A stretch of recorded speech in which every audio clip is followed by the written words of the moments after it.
ગયા શનિવારે મારી મને શિવજી ભગવાન અને વાસુકીજી મહારાજમાં સપનામાં આવ્યા હતા મારી તો કહેતા હોય તો કહું મારી ભલે રામ નામ જપ કરો છો? હા મારી ચૌરસા મારી તારી કૃપાથી આ તો અભિમાન નથી, મારા 10,000 નામનો પર થઈ જ જોઈએ છે મારી તારી કૃપાથી મારી. તો વાસુકી નાગ સાથે શિવજી સપનામાં આયા હોય હા મારી.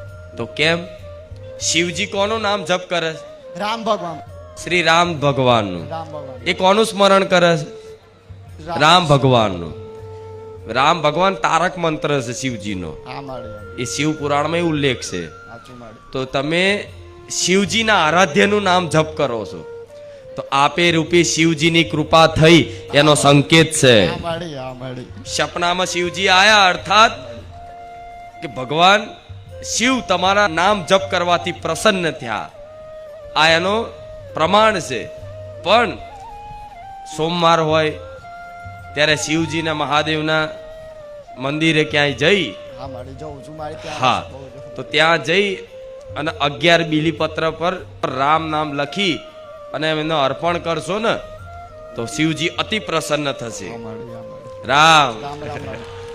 મારી એક પ્રાર્થના છે ખાલી મારી, બસ મને મારી હરસિદ્ધિમાં તમે મારા રામચંદ્ર ભગવાન બસ એ ભક્તિ પ્રદાન થાય મારી. થોડું કારમાં મોહ પેલા મોહ માયા ફસે છે મારે દૂર કરી દેજે. એ તો કોઈ જો એકદમ ના થાય, બધું ધીરે ધીરે થાય. આપે રૂપે મને નહીં લાગે, અમુક વાર એવું થાય કે હમણાં બહુ ભાવ જાગ્યો, ભક્તિ જાગી અને 4-5 દાડા એવો આનંદ આવ્યો ભક્તિમાં અને પછી પાછું હતું ને એવું થઈ જાય. સાચું વાત મારી. ખોટા કાર્યો મન ના જવા દેવું હોય તોય જતું રહે, પરાણે જતું રહે. સાચું મારી. પણ છતાંય તે પરાણે મન જેટલી મન શું માકડું છે એને દોરીથી પકડી રાખવું પડશે કે ઓમ હેડ જેમ કે મન ભાગશે જ. પૂજા પાઠ કરવા નામ જપ કરવા બેહો તારે જ વધારે ભાગે. પિક્ચર જોવા બેહો જો મન એવું લાગશે કે હા હા હા ભૂખ નહીં લાગશે.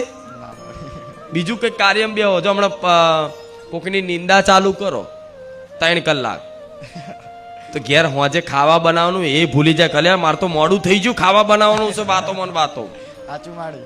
નિંદામાં રસ આવે. મનને શું આ બધું વાલું લાગે? કેમ કે મન છે ને તમને પાપ કર્મો બાજુ જ પ્રેરિત કરે. પણ એ જ મનને શું કરાય? પરાણે ભગવાનનું નામ જપ કરાય ને એના આદત બનાવવી પડશે. આદત બનાવશો ને તો ધીરે ધીરે મન એકાગ્ર થતું જશે અને એકાગ્ર થતું જશે ને પછી આગળ જતા તમારે કોઈ પ્રયાસ કરવાની નહીં જરૂર પડે. આપે રૂપે મન તમારું રામમય થતું જશે અને રામમય મન થઈ ગયું કે 24 કલાક બસ ભગવાનનું ચિંતન થતું, એ દિવસ અનંત અપાર સુખ મળશે. આટલો વિશ્વાસ રાખજો. રામ રામ. રામ રામ રામ. ખૂબ રામ.